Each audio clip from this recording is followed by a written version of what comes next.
Welcome, ladies and gentlemen. Well, let's be real, gentlemen, to No Heat Bro. Today we have a wonderful topic that I just figured out. What can we talk about today? Well, today we're going to talk about the wonderful world of kayfabe. And is there such thing as kayfabe tonight? Today in the wrestling world, is there kayfabe? Today we have, on one side, we have Mr. James Temple. Hello, hello. And on the other side, Neil Dugan. So, gentlemen, opening remarks on kayfabe, how it was, what it is, and where we're going with it. Let's start with Mr. Temple. Oh, wow. I really want to defer to Mr. Dugan, but I'll try. Probably should. Yeah, whatever. So kayfabe is the idea that the character you portray on television and in the ring could be portrayed outside of the ring, such as, in a grocery store or at a local pool, or if you're getting pulled over by the cops, maintaining that character at all times. And unfortunately, with the advent of social media, that has become incredibly difficult to maintain. Neil? Mr. Dugan, your comments on the kayfabe and originate. I agree, but also disagree, because I think kayfabe, it extends beyond just the wrestler, that very narrow definition of the wrestler's gimmick. I think kayfabe is the foundation of the entire presentation of pro wrestling, sports entertainment. It's the presentation of the characters as being real and genuine. It's the presentation of the fights being real and having real contact. It's the presentation of the belts being won and lost. It's the presentation of events having significance, like, WrestleMania being the biggest event. It's the Super Bowl, that's all really kayfabe. That's all, the fiction of, it's a wrestling card, but we're calling it WrestleMania and it's supposed to be the biggest night of the year. Well, if you erase kayfabe, WrestleMania, if people were being really honest, they would go, yeah, it's a card we booked and it's in a bigger building and we got some good matches, but it's another night on the calendar. No, it's kayfabe is building things up and creating things and making them bigger than what they would be if you were really just brutally honest about the business.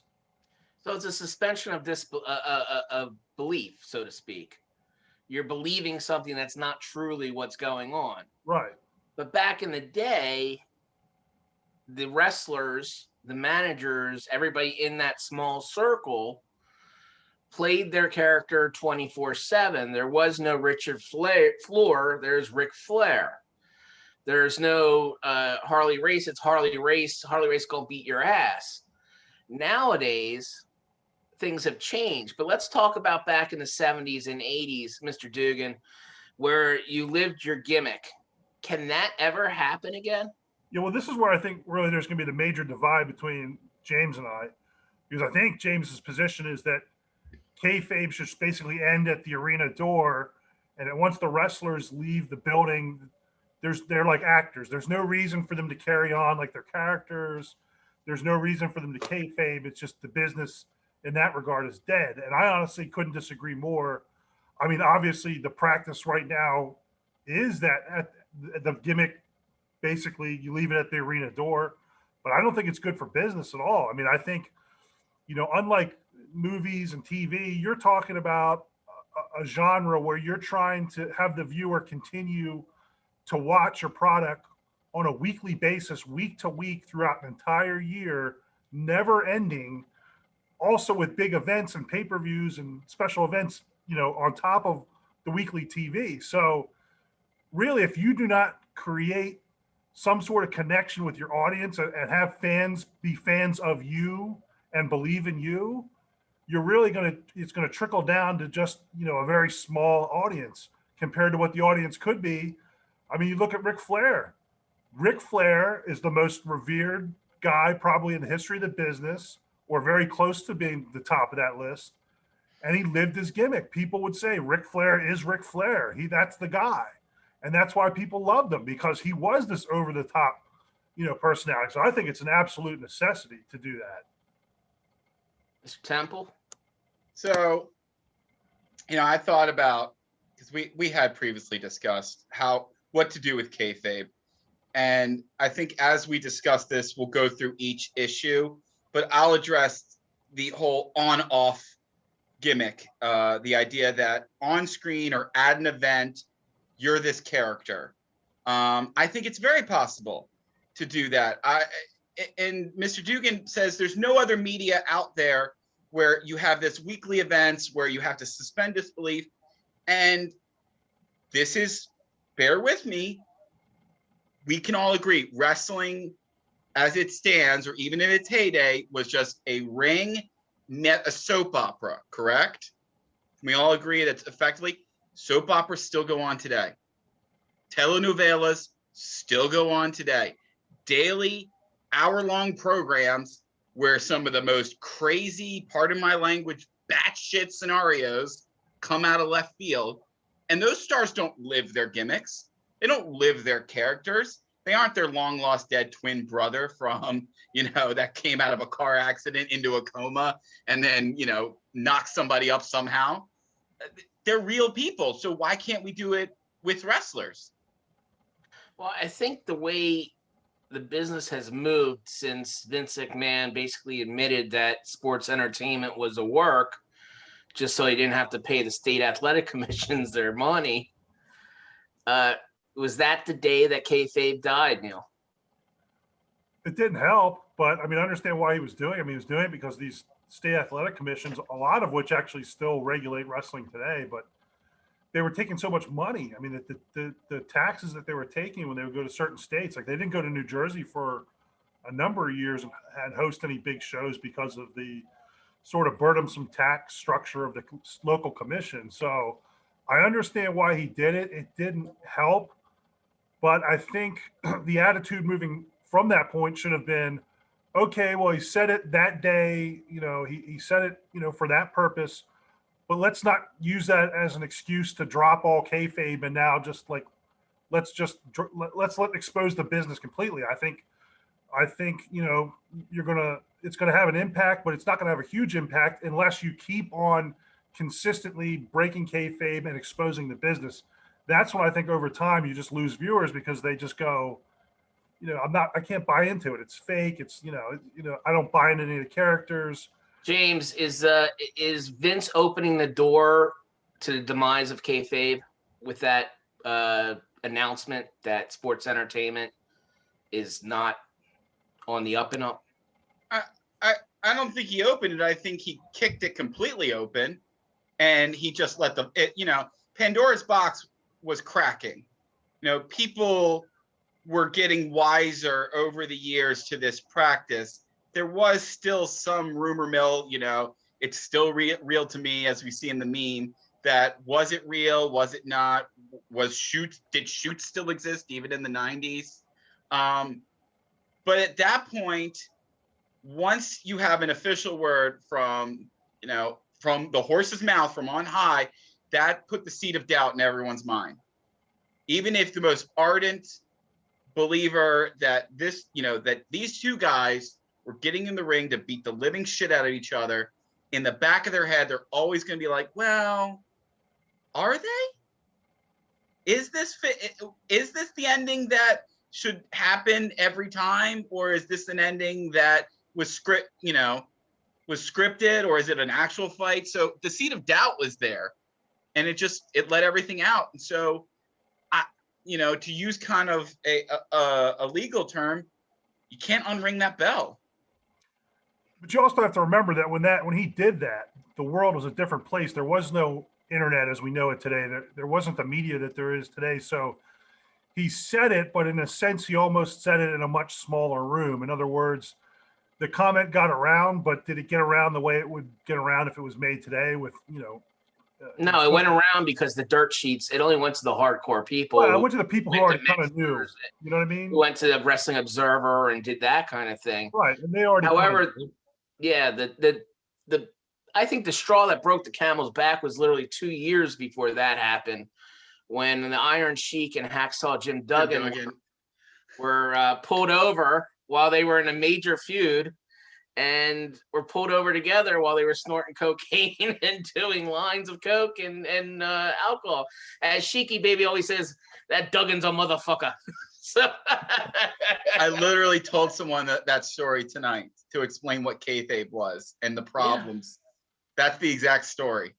And I remember reading in it must have been the New York Post or something like that, the big article about how Duggan and Sheik were in the middle of a feud, but they were just, they decided to be friends for that one night. So that may have been the opening. Cocaine's a hell of a drug. Yeah, it is. And then the kicking down was definitely Vince with the State Athletic Commission. And then we come up a few years later, and we're dealing with the opening of the internet and the IRC with Prodigy back in 92, 93. And that's when wrestling hardcores became internet nerds and decided to take their claim of their sport. How has the internet changed kayfabe, James? Oh, so the internet has changed kayfabe in two ways.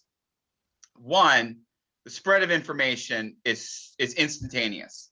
So something that happens on the West Coast, is instantly found out on the East Coast. It's not the next day. It's not after damage control could be done.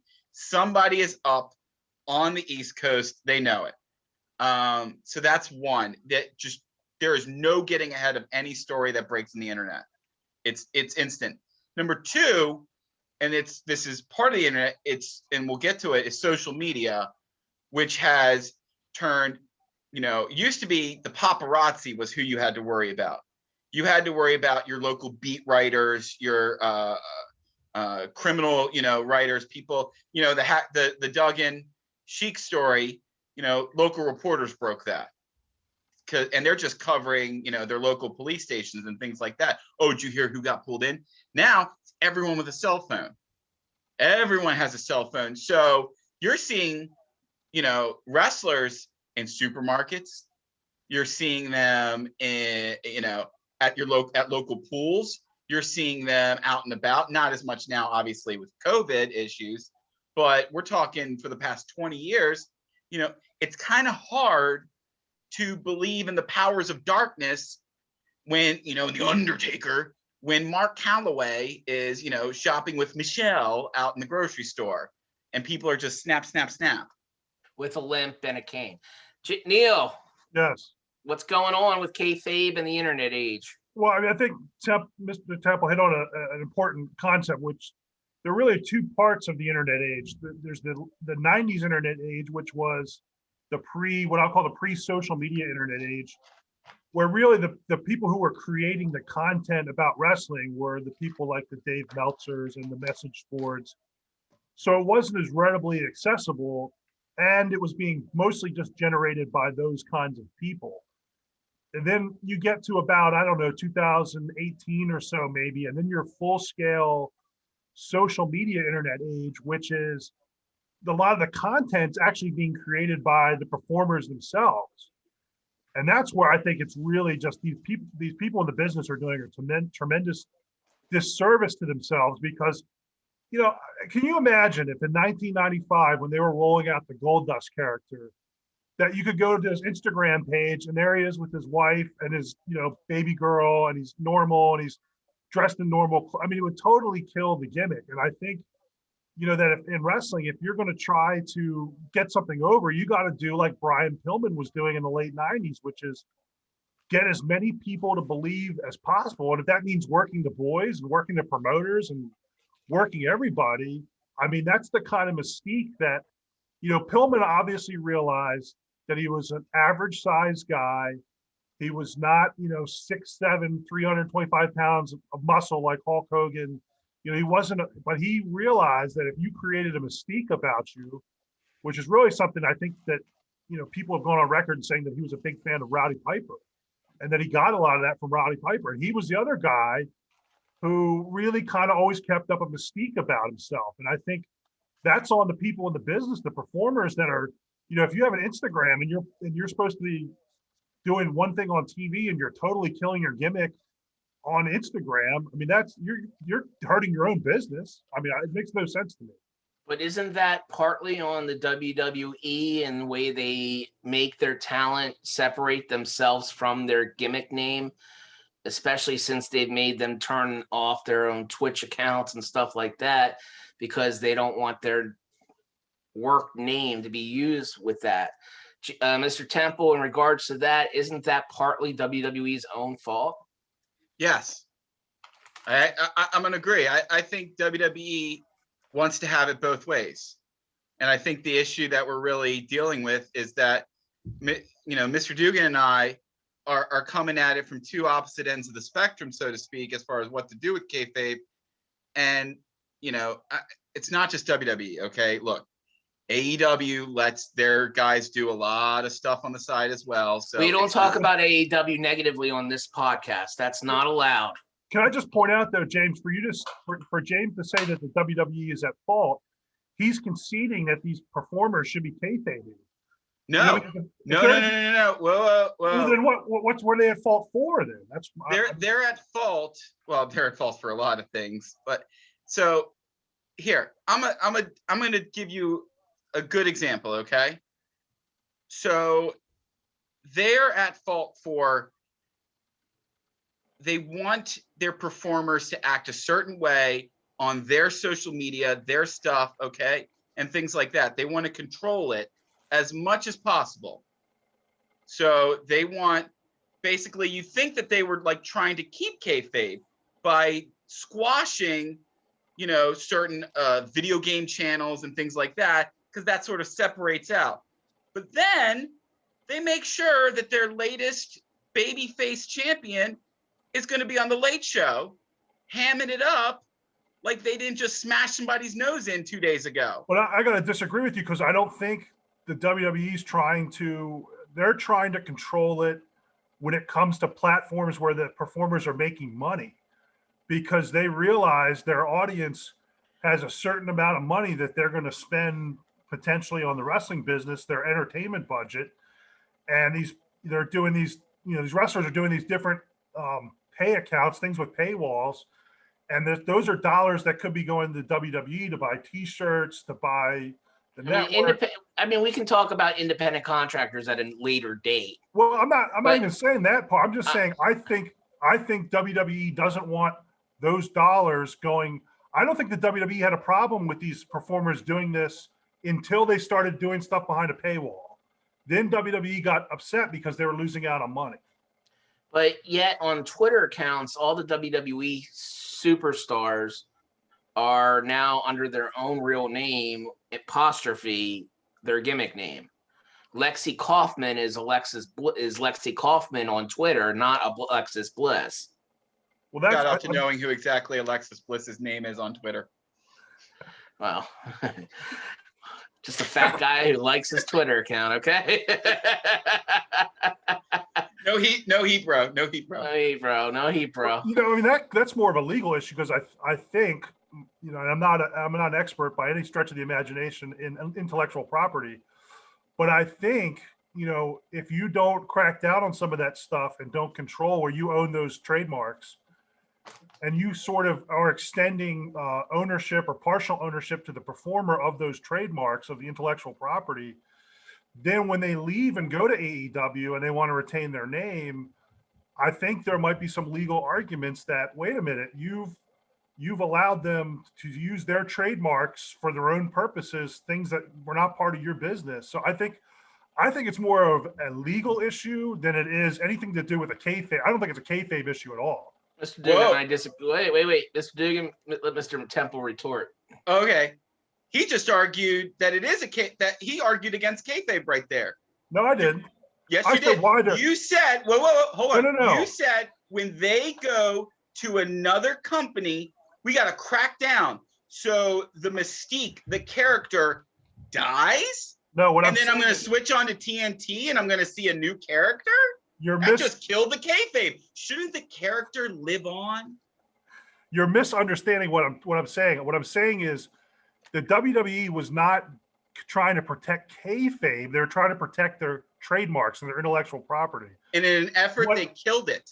you're not. Well, what I'm They saying, stuck a dagger into it. where I'm saying WWE went wrong is WWE should have said to their performers, if you want to be a performer here, you're not going to have your own personal Instagram and all these accounts that are accessible to the public. I mean, if you want to have private accounts where you have to accept, your aunt in Tennessee that or whatever, that's fine. But they should have done that from the beginning and said, no, you guys and girls aren't doing this. It's not going to happen. So Goldust can't. So did Goldust die? Where'd he go? What happened to Gold? Now again, you're getting back to a legal issue, which is the intellectual property, which is. Well, now I have to do the mental hurdles of Goldust isn't dead. He's somebody else now. He's the natural now. He's the natural, but that legal is hurting kayfabe in a way. So that's where my argument is with WWE. It's an effect. It's not a direct cause, but it's an effect of going after the legal side. You end up destroying the character.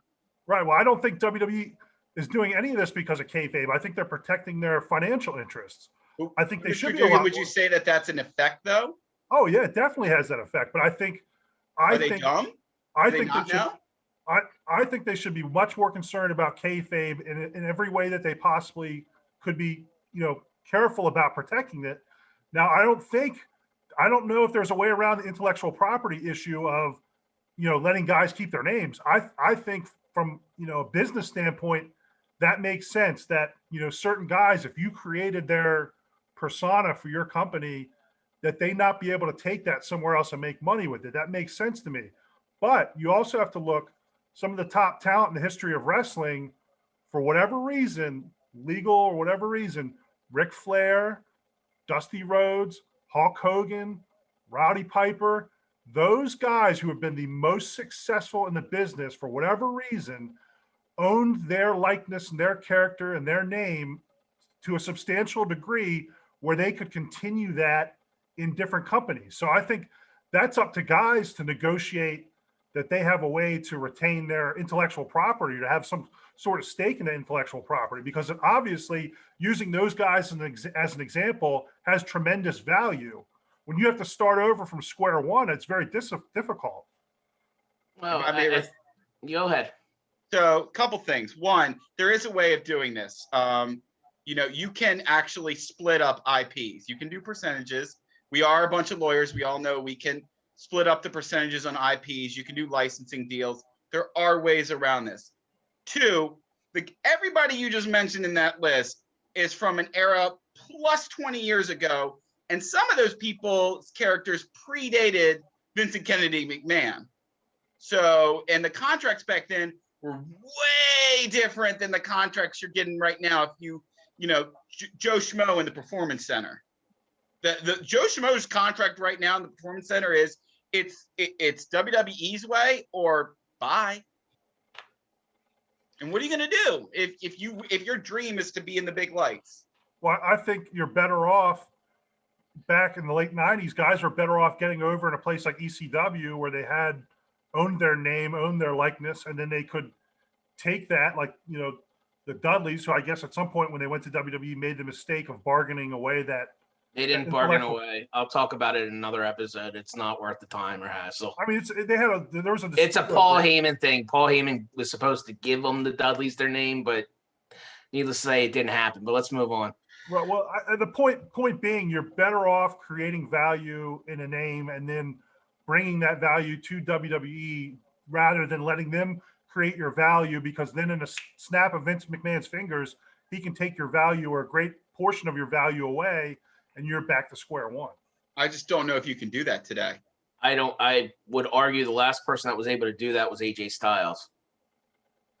Styles? I think John Cena. John Cena owns the rights to. I mean, it's his name. He can be John Cena if you went to AEW. I mean, if it's your legal name, they can't register. They can't trademark it. Cody. Well, Cody, he bought back his Rhodes name. He bought it back. He gave him the War Games, and he got his Rhodes back. Well, that's a guy being savvy, but he obviously knew that there was value in his name. You know what I mean? It's tough to keep kayfabe going these days, ain't it, with the WWE?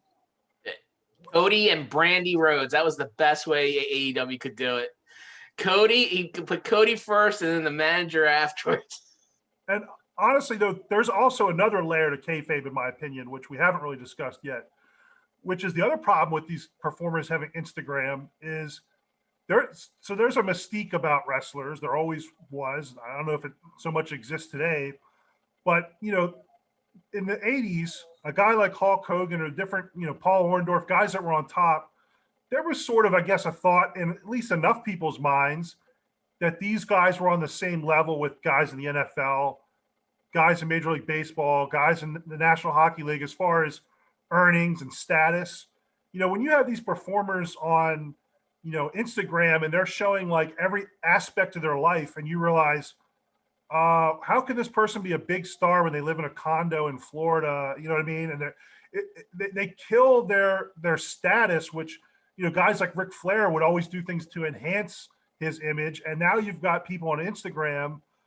Not only are they not, dressing and acting like stars, but they're exposing their entire, like their lives to show that, yeah, well, this is sort of my level. You know what I mean? Instead of, doing like the Bobby Heenan, which is projecting, that you're something more than what you are. That's what wrestling's sort of built on. And I think that's the other layer of the social media degradation on kayfabe is that you're even beyond your character and your gimmick is you're basically letting people know you're not that big of a deal. Now, let me get Mr. Temple's take on you shitting on millennials.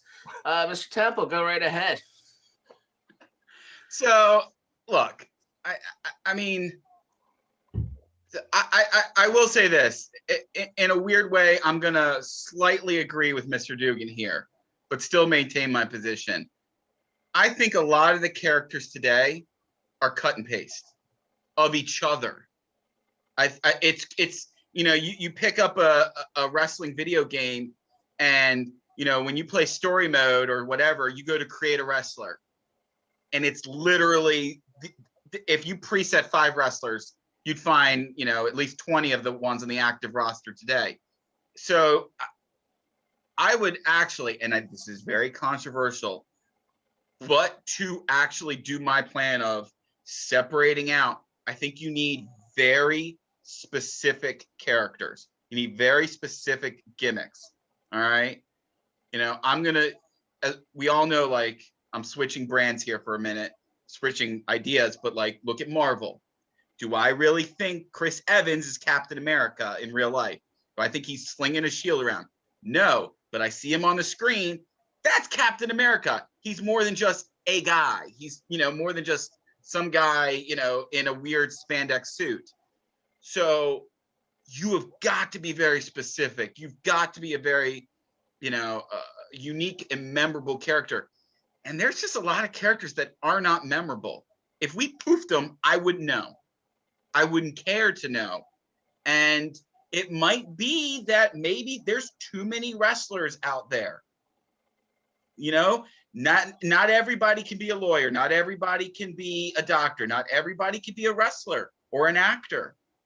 Let me just say, anybody can be a lawyer. Kids, if you really want to go to law school, just do it and get it over with. Your life will be forever ruined. But if that's what you want, go for it.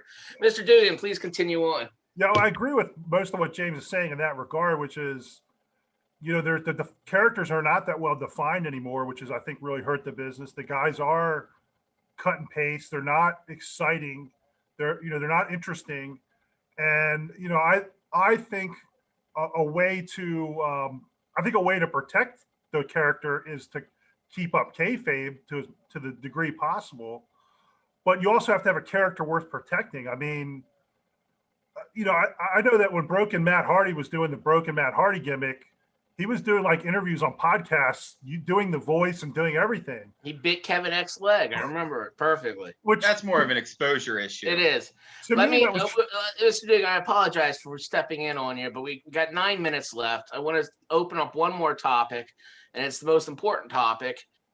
How can we fix it today? How can kayfabe be going on in today's modern world?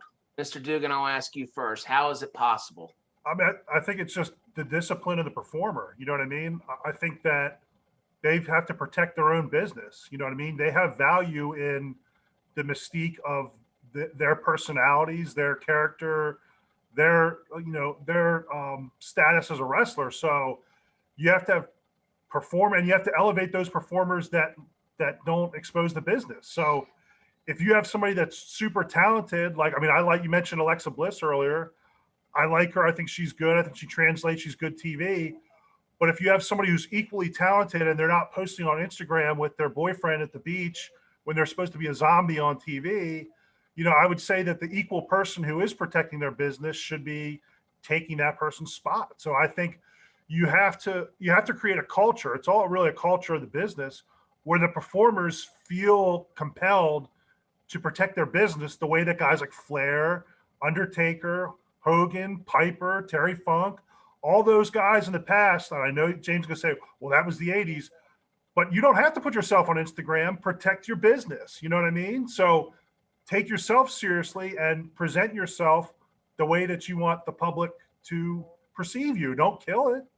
James, your response to that, and how would you protect kayfabe in this day and age? All right. First off, I don't think the Undertaker protects kayfabe, and he hasn't done so for decades. He didn't really do it that much in the 90s, as people like to believe, if you actually look into this. But that's beside the point. How I would take care of it today, I think there's a couple hard decisions that need to be made. And one of those is there needs to be a culling as far as wrestlers. And the way you could do it in a realistic manner is treat it like a TV show. They have not, WWE and any other promotion that shall not be named, Mark, they don't treat it like a TV show. This is like a running gag where it's like, we're going to do rewrites. We're not going to have seasons. We're going to have just daily things leading up to the next issue. Make a season. Treat it like from January to May as a season. You have a cast of characters, focus on those, and move on. Then from May on, you have a next season, and you might have a different cast of characters. It'll let people focus. It'll let people specialize. It'll let characters actually develop with a game plan and an idea. And frankly, I don't think you can get away from social media. I'm sorry. The idea of saying, I'm not going to be on social media is just insane these days. It's 2021. I'm on social media. We're all on social media in some way or another. Let them be that. Let them be just like actors. Let them be just like, daytime TV. I got to see my dailies, got to see my shows, my tellies. Let them be those guys, but give them the opportunity to be very specific, very clear characters. So when they're at a show, they're at an event, they're at a meet and greet, they can be those characters. They can be that MJF kirking out on a kid at a meet and greet, and dad knows what's going on, but mom doesn't understand. It can be hilarious, but you can do that. But you can't do that these days. And a lot of these guys don't know where they're going with their careers. They're not Roman Reigns. They're not the big guys. They're doing weird gimmicks like it's a conspiracy against me. Shout out to Sami Zayn. I think that's real life. I think he's full on. That's full on and him. It's crazy, Okay? but it's like they don't know, so they have to have these 1 foot in, 1 foot out of, well, should I be fully into the business or should I just protect myself because I could have to go to the Indies in a week? Who knows?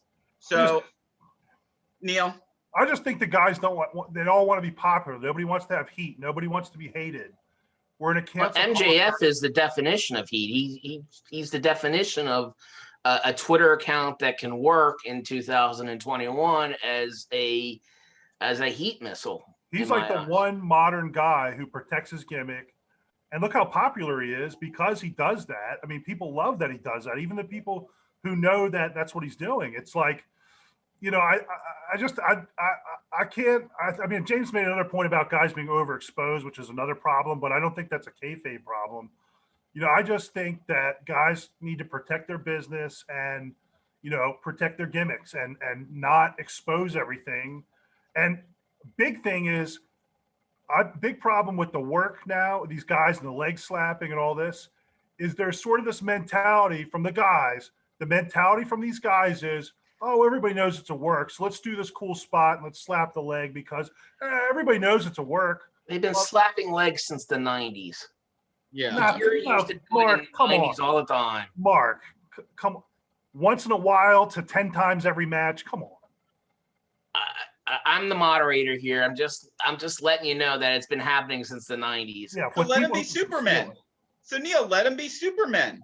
Let him be larger than life characters. Let him It do. should be. Let him act like, you know, the guy that's like 6'0" and can work 300 days a year. Let him do super kicks. Let him think that he could basically go in a fight with an NFL linebacker and win. Let him do that crap. Yeah, but you have to wrestle in a way to make yourself believable. You know what I mean? I think Shawn Michaels did a good job of being believable when he worked Kevin Nash. You know what I mean?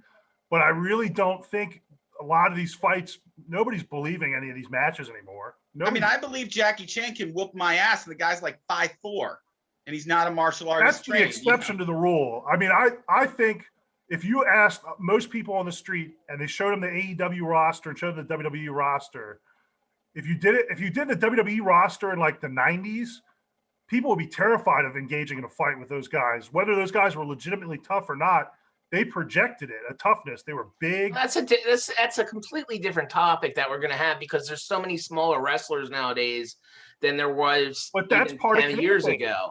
Allowing so many small wrestlers is a facet of breaking kayfabe. So I'm saying go back to the 90s. Yes, that's what I'm saying. 10 guys, an hour and a half a week. 10 big guys, an hour and a half a week. Make the show about that. And then to protect them from getting injuries and things like that, in 6 months, rotate. Rotate guys to another storyline, get season 2, season 5, season 27, you know? I just want to point out that last week, when you actually hear and see this, Dr. Britt Baker, DMD, and Thunder Rosa had probably the best match I've seen on TV in several years. A lights out, no disqualification match. You didn't need anything, and there was pure violence, and I loved every minute of it. You just had to put that match over. I have to put it over. I love it. Did you watch it? Did you see it? I have not seen it yet. Oh, no spoilers. No spoilers. I'll watch it. No spoilers. I'm giving my rating of it right here. It's one of these jobs. It's one of these jobs. Wow, mine is like right back here and that back over here and over here, right where the bra was supposed to be. And yeah, it's good stuff. Good stuff. You got to go watch that shit. Anyway, we have less than a minute left. I want to thank both Mr. Temple, Mr. Dugan. My name is Mark Hassan. Next week or in 2 weeks, whenever we get back together, it's going to be no heat, bro, because that's just the way we work. No heat. No heat. Later. See you, brother. See ya.